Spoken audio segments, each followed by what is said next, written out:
नमस्कार दोस्तों, आज के इस वीडियो में आपका हार्दिक स्वागत है। इस वीडियो के माध्यम से हम जानेंगे अक्षांश रेखा लैटिट्यूड क्या होती है, उनकी विशेषता, आवश्यकता, उपयोगिता और हम कैसे किसी स्थान को ज्ञात कर सकते हैं। तो आइए दोस्तों हम आगे बढ़ते हैं। जैसा कि दोस्तों आपके सामने स्क्रीन पर एक ग्लोब है जिसमें आपको कुछ रेखाएं खड़ी और कुछ रेखाएं आड़ी दिखाई देती है जो एक दूसरे को काटते हैं, यानी कि एक जाल बना लेती है, जिन्हें हम काल्पनिक रेखा भी कहते हैं। ये अक्षांश और देशांतर रेखाएं कहलाती है। अब जैसे हम पृथ्वी की बात करते हैं या ग्लोब को देखते हैं हम, तो उसमें दो बिंदु हमें दिखाई देते हैं। एक बिंदु जो है वो ठीक ऊपर होता है और जो दूसरा बिंदु होता है वो ठीक नीचे होता है। तो जो ऊपरी वाला जो बिंदु है उसे उत्तरी ध्रुव कहा जाता है और जो दूसरा एकदम जो नीचे की ओर होता है उसे दक्षिणी ध्रुव कहते हैं। आपके सामने स्क्रीन पर दिखाया गया है, ये आपका अर्थ है, पृथ्वी है, उसमें उत्तरी ध्रुव और दक्षिणी ध्रुव दोनों इंकित किए गए हैं।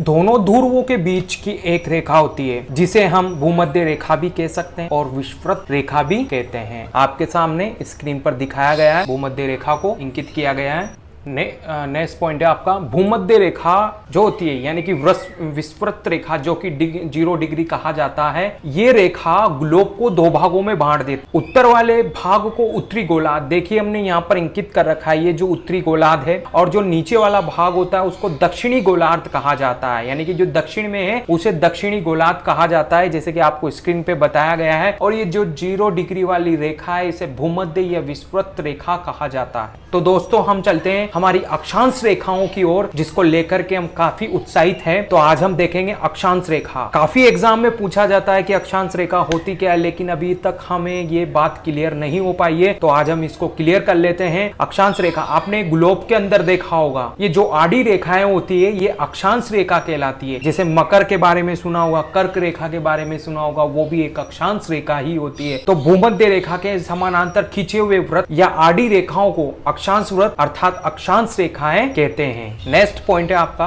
भूमध्य रेखा के केंद्र बिंदु। हमने अभी ग्लोब देखा, उसमें जो बीच में जो रेखा होती है 0 डिग्री पर, उसे भूमध्य रेखा कहते हैं।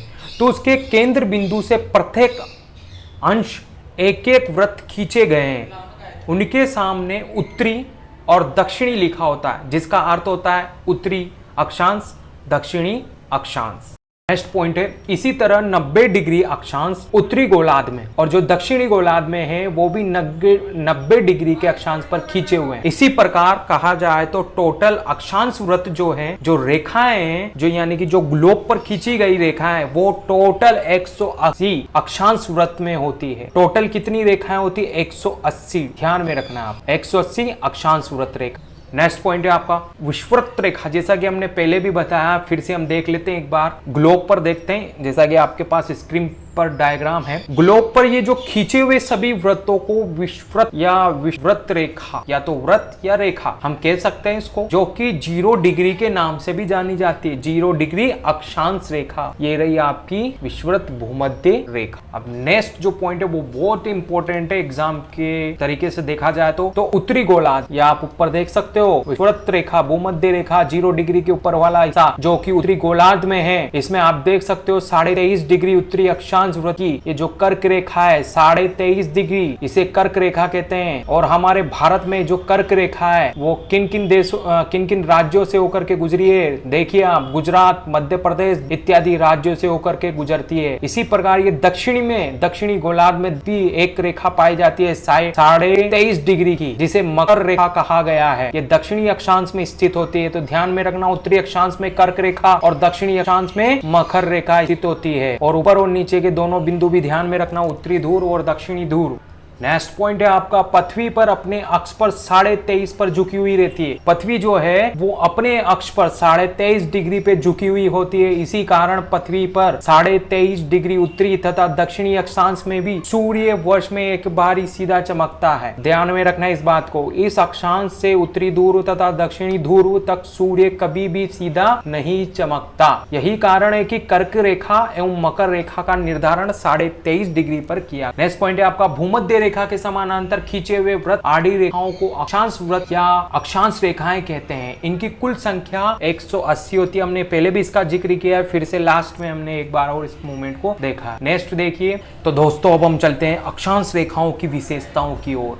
आपकी पहली विशेषता ये है कि ये जो रेखाएं होती है, जो अक्षांश रेखा होती है, पूरब से पश्चिम दिशा की ओर खींची गई रेखा होती है, जो कि किसके समानांतर होती है? भूमध्य रेखा, विषुवृत्त रेखा के समानांतर खींची जाती है। इंपॉर्टेंट क्वेश्चन हो सकता है आपके एग्जाम का, तो ध्यान में रखना दोस्तों। नेक्स्ट है ये पूर्ण वृत्ताकार होती है। नेक्स्ट, दो अक्षांशों के बीच की दूरी भी समान होती है, ध्यान में रखना, समान होती है।